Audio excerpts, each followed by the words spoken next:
What's going on, everybody, and welcome to the Other Side of the Firewall podcast, where we talk about the latest and greatest in cybersecurity news, as well as we highlight those movers and shakers and glass ceiling breakers, those people of color who made it to the other side of the proverbial firewall. My name is Ryan Williams, as always, I'm joined by Shannon. What's up? What's up? What's going on? So, welcome to Wednesday discussion. So, if you have not already, please go back. On Monday, we talk about some new New York. I'm trying to get the acronym. New York Department of Financial Services finalizing their Second Amendment to their cybersecurity regulation. On Tuesday, we discussed Canada banning Kaspersky and WeChat products on government devices. Duh. And then on Wednesdays, we always have a discussion. Thursday is going to be a throwback. And then Friday's everything else. Without further ado, I'll give it to Shannon.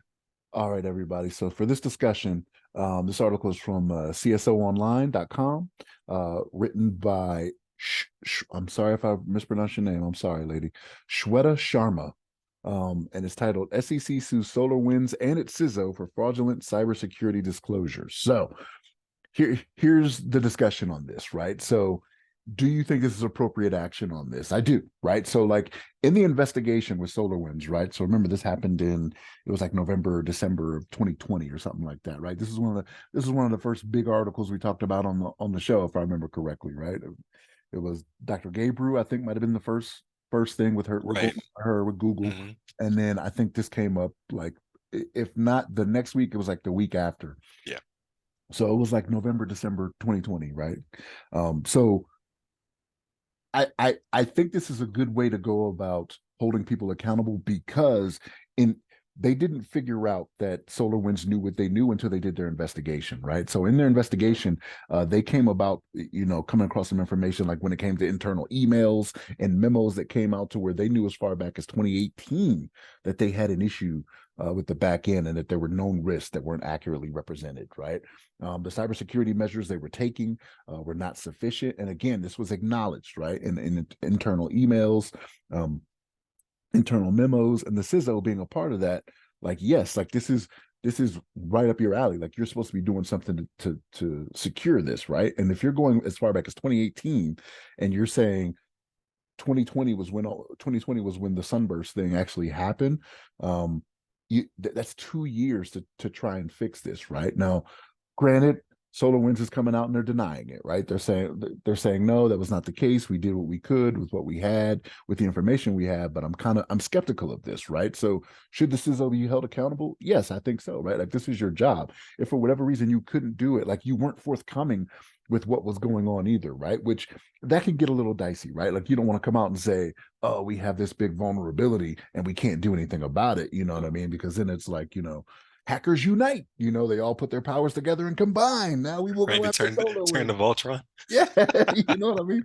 Like it just ends up being that everybody starts going after it if you advertise it. And I'm not saying going that route, right? But you didn't make it known to shareholders, for the company, you know what I mean? And like this is just a bad look if after the fact they're like, we found these memos. Like, how are you disputing this? How are you saying you're not at fault? You know what I mean? Like, who did you write this? Right? This is why you have non-repudiation and you do digital signatures on emails, right? So you could say, no, you sent this, right? Like this is you, right? This is what this allows us to say that this definitely came from you. You can deny it if you want, but we got it right here. So, like I said, as far back as 2018, they found things that show that they were aware of what was going on. So, yeah, you got to hold people accountable to keep these things from happening, right? Because honestly, what would really happen? What would really happen if there was no action for this? Like CISOs would just be out there like, whatever, you know what I mean? Like we still made money, you know what I mean? Like because that's what the CEO and the CFO care about. Like, hey, did we make money? And I understand it's a delicate balance, right? Like the CISO, even if they were going, to other members of the C-suite and they were like, this is what we need to be taken care of. The CEO cares about money, the CFO cares about money. Like, how are we doing this, right? There is a balance to where cybersecurity is always pushed to the side. Like we see this week in and week out, like with articles that we bring up to you, with news stories you may be seeing on your own. Like cybersecurity is just not taken as serious as it needs to be. And that could have been what happened here. But again, SolarWinds is denying it. They're saying, no, that's not the case. We did what we could with what we had. And I'm like, no, I don't think you did. Like you have the ability to hire on better talent if you're saying the talent was not enough. Your engineers were not enough to fix what was going on.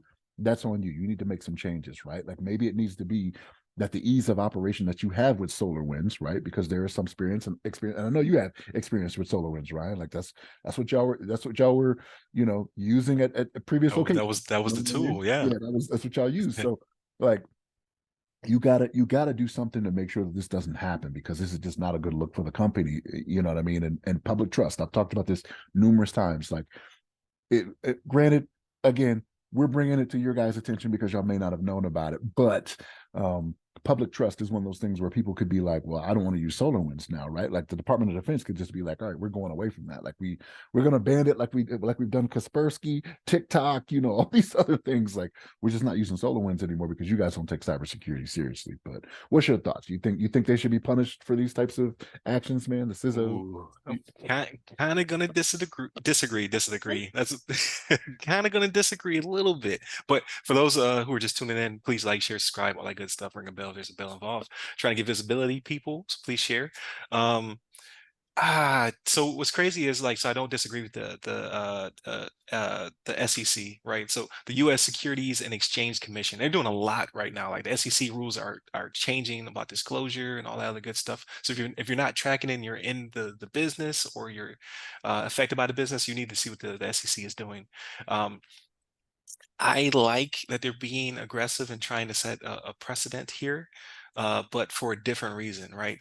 I don't think CISOs have a seat at the table that's appropriate to the level of not only protections they have to provide, but then in this case, to be able to jump up and down the desk and shout that, hey, there's a problem. Because Brown, in this case, the CISO that's being sued, internally was throwing up flags like, hey, we have issues. As like you said, it's way back before the sunburst thing happened. Like, hey, our engineers are overtaxed. They can't perform the duties that need to be performed to secure our backend the way it needs to be secured. I'm paraphrasing. As well as, hey, we got major issues and this is going to be a problem. And they even talked about like, hey, like if somebody gets in here, they're gonna own the system basically. But then publicly facing, Brown is like, two thumbs up. Because Brown, like, I think if that is the case, right? If Brown was being fraudulent and not disclosing appropriately and all the other stuff, it's for two reasons. For one, to make the company not look bad because there is a public facing side to this, which came back to bite SolarWinds in the butt real bad. Like this fallout will continue to happen. Like SolarWinds has caused us that to have new regulations, and SolarWinds is very in bed with DoD. And who's to say how long that will last, right? Because of this, there's companies that are building products that are very similar that the government may pivot to. I don't know though, but um, I would assume, right? And on top of it, like no matter how integrated you are, we know the DoD will change their mind. It's a very slow moving ship, but it will pivot if necessary. Um, so I guess at some point, SolarWinds should count their blessings that they're even still in the Department of Defense and the federal government in general. But to go back, I think that this is good because sizzles are overworked, underappreciated, overworked, and taxed to the level of a C-suite representative without the C-suite power, right? The CTO is the one who's on the board making those decisions with the CFO and the CEO and the COOs and all the other C-suite. Sizzles do not have that type of footing yet. And if this goes down the way that it's looking like it's going down, because they're trying to not only sue Brown, but they're trying to bar him from ever hitting the C-suite, which is crazy. I think it will cause the industry to have to pivot because you're not going to get a lot of sizzles that are going to take that brunt like that. You're going to they're already saying they're quitting. You're going to the pipeline is going to dry up quick if they're being sued as well, and they don't have the ability to have a say.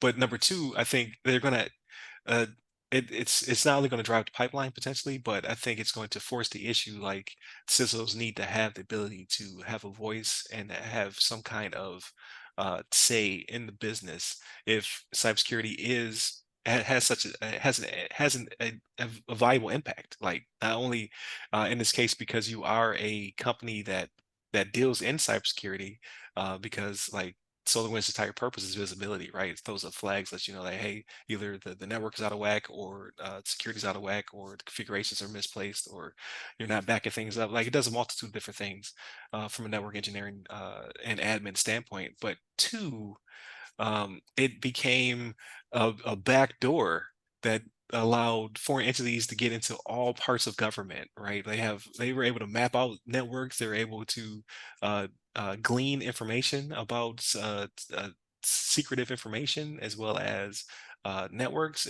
It was an entire thing, right? And you had someone who actually was saying something, but they were two-faced about it, is what the SEC is trying to say. And the SEC is trying to say, like, yeah, they reported internally. We have those internal documents. Thank you for providing those. But what do they say to your not only your board, but what do they say to your to the public. yeah, to the public, to your shareholders?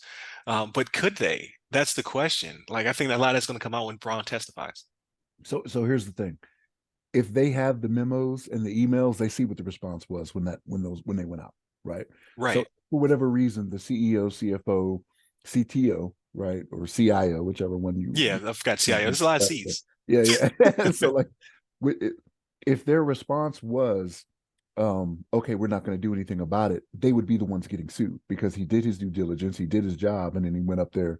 They went up there and said, no, we're not going to do anything about it. If that was the case, the SEC would be going after them as well. That's why I think the response back was, okay, let's do something about it. Oh, I see what you're saying. He didn't do anything Mhm. for 2 years, right? Yeah. I was gonna say five, like now it's five, but 2 years he didn't do anything. You know what I mean? So that's my thinking behind that. I find it hard to believe the SEC can be ruthless, but I don't think they're not rational. You know what I mean? I see That's what the you're saying. thing.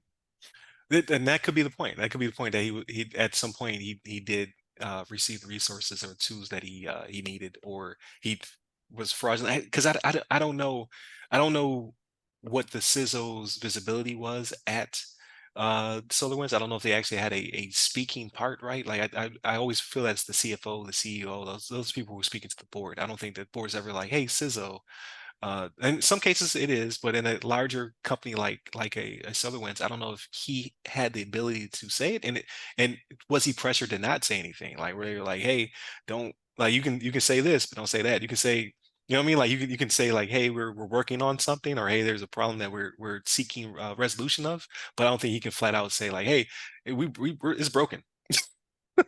Like the backhand is jacked. Yeah. I don't know if he had the ability to say that without being fired, right? And like you said, it may come out, right? Like he may get on the stand and be like, "Yeah, they purposely did not send anything back in print. They, they called me to Right. the They had a hallway conversation. yeah, Like, no, yeah, I'm not hitting reply on that. yeah." It could be. It very well could be. Yeah, so I don't know, but I think at the end of the day, I think it shows that the responsibility of the CISO is humongous in this regard, right? Like the sunburst will forever go down as a historical like touchstone, right? This is the nexus event in the cybersecurity universe that it will always be a thing, and Brown will always be attached to it.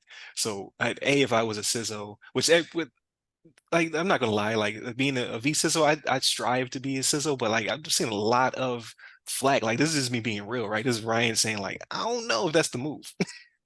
Not because it's not an important part of a company, something you should strive for in the cybersecurity field, but it's not getting the respect it deserves. Like you're not getting a seat at the table. Now you're being sued by the SEC. Like that's an iffy promotion. You know, you're like, do I want to like it pays well, but does it pay enough? And do you get the tools to do something like that? I don't know. Like I would have to talk to a CISO, which we know a few, right? We could bring somebody on before the end of the year, like, hey, how do you feel about this? Um, I don't know. Like it's getting to be more and more of a like it's like going it's like being a coach and being brought onto a team that is failing, right? Do you want to take the brunt of that? Like because it's the GM's fault ultimately, right? But they're going to put it on the coach. There's only a few GMs that we know, like they're like celebrities, right? But we know the coaches of the teams pretty well. Like, do you want to be a coach of that team? I guess would be the best analogy for me. Like, you know, it's a sinking ship, and you know you're not going to get the tools and resources you need. I don't know, but I gotta land this one. So please tune into all the things that go by our name.